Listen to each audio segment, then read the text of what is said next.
할렐루야, 우리 주님을 찬송합니다. 하나님 말씀을 매일같이 공부하고 가까이 하는 꿀송이 보약큐티. 그래서 1년에 성경 1도 가게 하는 꿀송이 보약큐티 2023년 10월 13일 금요일자 말씀 시작하겠습니다. 오늘의 본문은 마가복음 7장에서 9장을 읽는 날로 하겠습니다. 마가복음 7장에 보면 고르반이라는 말이 나옵니다. 고르반. 바리새인들은 예수님의 제자들 중 몇몇이 씻지 않은 손으로 빵을 먹는 것을 보고 예수님께 문제를 제기합니다. 마가는 그것이 왜 문제가 되는지 그의 이방인 독자들을 위해서 설명을 마가복음 7장 3절 4절에서 합니다. 음식 먹기 전에 손을 씻는 관습을 장로들의 전통이라고 규정을 했습니다. 사실 율법에서 손 씻는 규정은 제사장들이 제사를 드리는 상황과 연관되어 있습니다. 출애굽기 30장이에요. 그런데 정결을 중요하게 생각하는 바리새인들은 랍비들의 논의 과정에서 이 규정을 자신들이 음식 먹는 상황에 확대 적용해가지고 이 관습을 모든 유대인들이 지키라고 이렇게 랍비들은 가르쳤던 거죠. 마가는 시장에서 돌아왔을 경우에는 유대인들은 몸 전체를 씻고 그리고 음식을 먹는 관습도 언급을 합니다. 이러한 관습은 시장의 특성상 시장에 갔다가 많은 사람들이 벅적거리는 그런 시장에 갔다가 혹시 부정한 사람이나 물건들을 자기도 모르게 접촉할 위험성이 있었기 때문에 정결함을 좀 더 확실히 하기 위해서 그들은 반드시 시장이나 어디 갔다 예부에 갔다 오면 몸을 씻고 음식을 먹으라 하고 규정을 정한 것 같습니다. 잔과 항아리와 놋그릇과 침대를 씻는 전통도 또 그들은 만들었습니다. 이런 전통은 부정해진 물건들에 관한 레위기 규례들로부터 레위기 15장에 그런 말씀들이 있죠. 그런 말씀에 근거해서 유래한 것일 것입니다. 바리새인들은 예수님께 따집니다. 마가복음 7장 5절을 보면 어째서 당신의 제자들은 장로들의 전통을 따라 행하지 아니하고 더러운 손으로 빵을 먹을 수가 있습니까? 이게 말이 됩니까? 당신의 제자들이 신앙생활 잘못하고 있다라고 비판을 하는 거죠. 바리새인들과 서기관들의 문제 제기에 대해서 예수님은 먼저 자신들의 전통에 근거해서 제자들을 책망하는 그들의 문제를 그들이 잘 아는 성경 이사야 29장 13절을 인용하면서 반박하십니다. 예수님 보시기에 그러한 바리새인들과 서기관들은 마치 입으로는 하나님을 공경하지만 그들의 마음은 하나님에게서 멀리 떠나 있던 이사야 선지자 시대의 그 타락한 이스라엘 백성들처럼 위선적으로 보였던 것입니다. 정결례에 대한 그들의 열심에도 불구하고 그들은 하나님을 헛되이 예배하며 사람의 규칙들로 교훈으로 만들어서 가르치는 과거의 이스라엘 백성들의 실수를 반복하고 있었던 것이죠. 이사야 예언의 인용으로 그들의 내면적인 문제를 지적하신 예수님은 이제 그들이 그처럼 중요하게 여기는 전통과 관련해서 예수님이 질책을 하십니다. 8절에 보면 너희는 하나님의 계명을 버리고 사람의 전통으로 그걸 붙들고 사네. 하나님의 말씀을 버려버리고 사람이 만든 규칙을 가지고 하나님을 섬기네 하고 주님이 말씀하십니다. 이 주님의 질책의 핵심은 두 종류의 규례의 근원과 연관됩니다. 하나님으로부터 비롯된 규례는 계명으로서 절대적인 권위를 갖지만 사람이 만든 규례는 전통에 불과하고 그건 절대적인 진리는 아니지 않습니까? 우리가 뭐 장로교는 장로교의 전통이 있고 감리교는 감리교의 전통이 있고 침례교는 침례교의 전통이 있죠. 근데 그게 절대적인 건 아니죠. 성경이 절대적인 거죠. 그런데 그들은 그 당시에 그 서기관과 바리새인들은 놀랍게도 하나님이 만드신 계명은 소홀히 하고 사람이 만든 전통은 꽉 붙들고 살고 있었습니다. 그것을 지적해 주신 분은 예수님밖에 안 계셨어요. 바리새인들은 자신들의 전통 역시 하나님으로부터 온 것이라고 생각을 했겠죠. 그 전통이 계명과 상충되는 것이 아니라 그 계명을 지키는 울타리 역할을 한다고 생각을 했던 것이 틀림없습니다. 주님은 그러한 생각에 동의하지 않으셨습니다.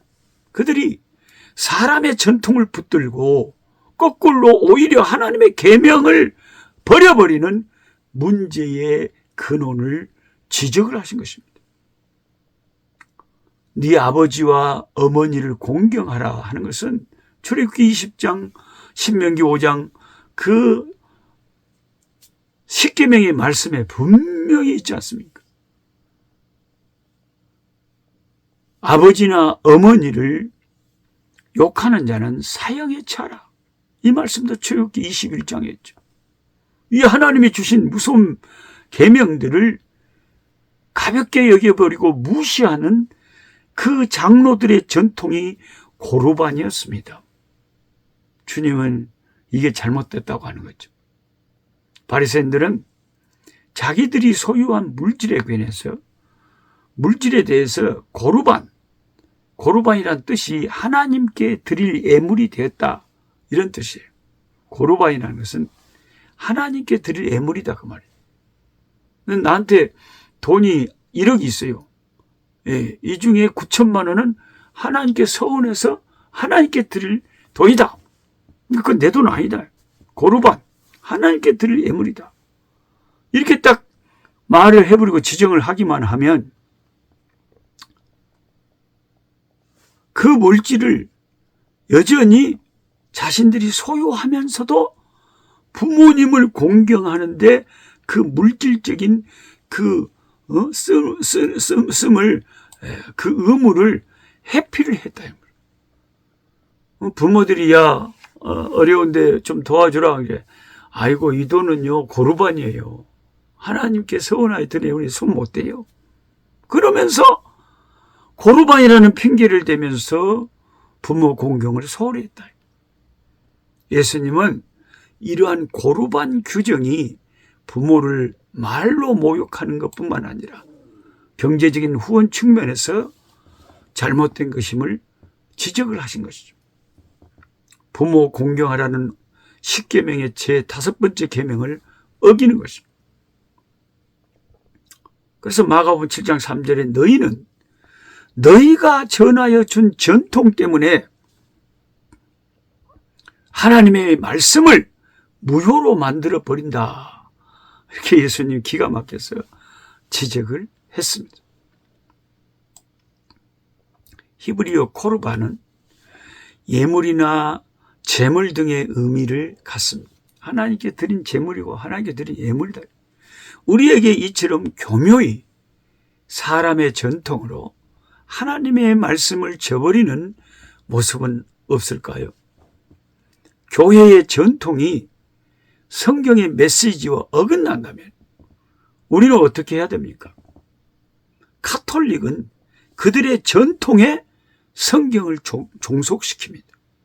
그래서 우리는 종교 개혁의 그 성경으로 돌아가자는 운동을 따를 수밖에 없는 거죠. 성경만이 우리 신앙의 잣대요 유일한 표준이고 그 외에 우상화된 모든 것은 철저히 개혁되어야 될 그런 타파해야 될 우상들이라고 할 수 있는 거죠. 여러분 천주교에 다니는 사람들이 좀 안타깝기는 해요. 물론 거기에도 장점은 있을 겁니다. 그렇지만 사람이 정한 규정, 전통을 성경보다 더 우위에 두는 그런 것들은 크게 잘못된 것이죠.